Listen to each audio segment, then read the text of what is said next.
La grande onda del cambiamento nella società, nel mondo del lavoro, nell'ambiente, qui a Gorizia si è inaugurata la 2 giorni di discussioni in merito al Festival del Cambiamento. Il cambiamento degli equilibri mondiali e gli impatti per l'Italia con la guerra al centro dell'Europa e il nuovo assetto internazionale e ancora il cambiamento nel lavoro, il valore del capitale umano e sociale in un mondo sempre più complesso. Sono questi i temi approfonditi nella prima giornata del Festival del Cambiamento, andata in scena a Palazzo de Bassa, Gorizia, organizzato da Camera di Commercio Venezia Giulia e European House Ambrosetti. In apertura il presidente Paoletti ha evidenziato l'importanza di parlare di come il mondo stia cambiando nel lavoro, nel modo di fare business, nella società in generale. Ma il fatto di aver ideato il Festival del Cambiamento in questa regione, in questa città, tra Trieste e Gorizia, ha un suo perché. Siamo una città nel cuore dell'Europa, una città di confine da sempre, anche se oggi è ex confini, diciamo ex, con problematiche che abbiamo già affrontato negli anni. Oggi ci troviamo a cavalcare la famosa l'onda del cambiamento.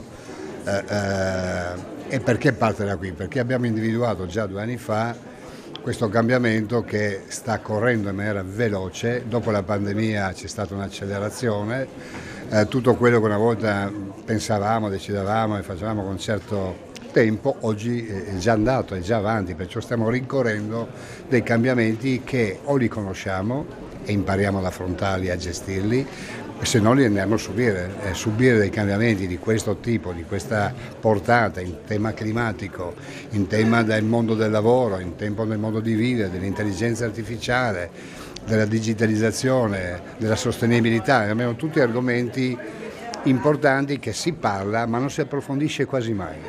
Invece l'oggetto di questi 2 giorni è far conoscere ai più, e grazie a voi, a tutta la gente, alla politica, alle imprese, che si adeguino, che cominciano a capire che dobbiamo partire da noi imprese, noi istituzioni, ma noi gente normale, gente privati.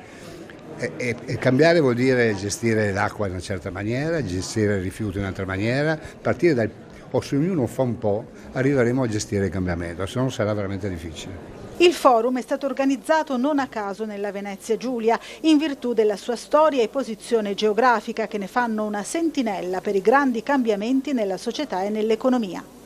Il tema del cambiamento è affascinante ed è bello che se ne discuta come oggi qui a Gorizia, in particolare un'amministrazione come la Regione, ma ogni amministratore ha la responsabilità di avere una visione per il futuro che è frutto della conoscenza del passato e dell'interpretazione del presente, e per avere questa visione è necessario anche comprendere quali sono i potenziali cambiamenti in tema appunto di energia per esempio, ma anche nel mondo del lavoro. In questi mesi stiamo affrontando una situazione, una congiuntura particolare anche in questi settori, per cui va analizzato il presente, va compreso come ci si orienta nel futuro. È necessario questo, intanto perché la visione deve essere sempre adeguata alle mutate esigenze, ma anche perché c'è la possibilità, interpretandoli per tempo, di trasformare eventuali rischi in opportunità future. Quello che è certamente arcinoto è che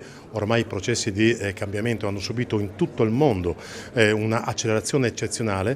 Questo che cosa significa? Che noi dobbiamo essere in grado, dall'ambito nazionale, prima ancora europeo, fino a quello micro comunale, essere in grado a corrispondere alle aspettative e alle esigenze del territorio, che possa essere perciò il cittadino o l'impresa o altre istituzioni. Naturalmente questo deve essere, ecco, questa è un'opportunità anche per fare un focus sulle difficoltà, un grido d'allarme ad esempio dei comuni. Bene hanno fatto nel modificare il codice degli appalti, bisogna però intervenire sulle responsabilità. Sono tanti ambiti sui quali necessariamente si deve intervenire, a maggior ragione stress su stress Gorizia, perché Gorizia è stata una città stressata. Perché Abbiamo vissuto per tantissimi anni come città emporio rispetto all'allora Jugoslavia, abbiamo dovuto trasformare una economia di confine in un'economia di mercato. Sappiamo che queste conversioni alcune volte sono difficili, altre volte sono impossibili, però l'importante è capire cosa vogliamo fare da grandi. Anche queste opportunità sono momenti, occasioni. Da grandi Gorizia vuole puntare sul turismo che porta ricchezza, sull'ambito accademico università che porta ricchezza, sulla cultura che porta ricchezza, ma anche sull'impresa che ovviamente per definizione porta ricchezza, con l'impresa impatto zero attraverso la zona logistica semplificata, rafforzata e attraverso la ZESE. Questi momenti però ci consentono appunto di guardarci negli occhi le diverse istituzioni, soggetti pubblici e privati per capire che dobbiamo necessariamente vogare tutti nella stessa direzione. Delle prospettive per lo sviluppo del sistema Italia nel nuovo scenario globale ha parlato per lo studio Ambrosetti Lorenzo Tavazzi, autore di una ricerca dalla quale emergono prospettive tutt'altro che cupe per il nostro Paese. Abbiamo cercato di guardare il futuro però vedendo e partendo da quello che è successo nel passato. Il passato ci dice che gli ultimi 20 anni hanno visto l'Italia come ultimo vagone d'Europa in termini di crescita. Siamo cresciuti a un quarto della media europea, troppo poco. E in questo periodo i salari reali, unico paese OCSE che ha visto questo fenomeno, sono decresciuti. Quindi ci siamo impoveriti in termini assoluti. L'Italia però ha dimostrato una grandissima capacità di reattività e resilienza proprio e durante la grande crisi Covid. Questo lascia intravedere per il futuro delle prospettive positive. Per il 2023-2024 prevediamo una crescita seppur più contenuta, un aumento dei consumi anche grazie alla fine della pandemia Covid, un continuo aumento dell'export che ha già raggiunto un valore record di oltre 630 miliardi di euro. Abbiamo individuato e lo studio li specifica 20 motivi di positività per l'Italia, che vanno dalla grande capacità del nostro Paese di avere posizioni leader. Abbiamo contato 5.200 prodotti nel mondo e su questi 955 vedono Italia ai primi 3 posti, quindi una fortissima capacità di Made in Italy nel mondo. C'è anche un grande valore, una grande ricchezza all'interno delle famiglie italiane, ma anche delle imprese e nonostante il Covid i tassi sono continuamente in aumento e questo ci porta a dire che il debito pubblico, che pur scendendo in rapporto al PIL, è decisamente sostenibile. Non mancano però le criticità ancora da risolvere per la crescita dell'Italia nei prossimi anni. L'Italia però ha 3 grandi partite per il proprio futuro. Una è la transizione gemella, la transizione green e la transizione digitale. Siamo indietro, occorre fare molto di più, il Piano Nazionale di Ripresa e Resilienza stanzia fondi importanti, dobbiamo spenderli bene, spenderli velocemente e nella direzione giusta. C'è il Piano Nazionale di Ripresa e Resilienza che non è solo transizione green e transizione digitale, ma è anche e soprattutto riforme, 65 riforme dal mercato del lavoro al sistema della giustizia, alla pubblica amministrazione. Sono questi gli elementi che ci potranno far cambiare passo strutturalmente per il futuro. Stimiamo una possibilità di crescita al 2026 di più 1,9% del PIL e per gli anni successivi, 10 anni successivi, più 13% del PIL cumulato, valori enormi. E terzo ultimo tema, la grande partita che non è solo italiana, è sicuramente europea e forse del mondo, delle materie prime critiche. L'Italia, così come l'Europa, è totalmente dipendente dalle importazioni, non ce lo possiamo permettere, occorre agire, ci sono dei tavoli a livello italiano, ci sono delle strategie a livello europeo, dobbiamo agire ancora una volta in fretta all'interno di una visione strategica molto chiara e con una capacità di azione estremamente importante e focalizzata. Nella seconda sessione goriziana del Festival del Cambiamento è stato affrontato l'attualissimo tema del rapporto tra uomo e tecnica. Intelligenza artificiale, il rapporto uomo-macchina, che cosa sta cambiando in questo momento e in particolare nel mondo del lavoro, ma non soltanto? Cosa sta cambiando è già una domanda ottimistica. Che cosa è già cambiato? E quello che è cambiato è che l'uomo non è più il soggetto della storia, il suo posto l'ha presa la tecnica. Non ha scelto lei di avere il telefonino o il computer, è la tecnica che gli ha imposto di comunicare attraverso il telefonino e il computer. Cos'è la tecnica? La tecnica è la forma più alta di razionalità mai raggiunta dall'uomo. La formula è molto semplice, raggiungere il massimo degli scopi con l'impiego minimo dei mezzi, che è una razionalità che accomuna la tecnica al mercato. Però il mercato è ancora una passione umana, che è la passione per il denaro.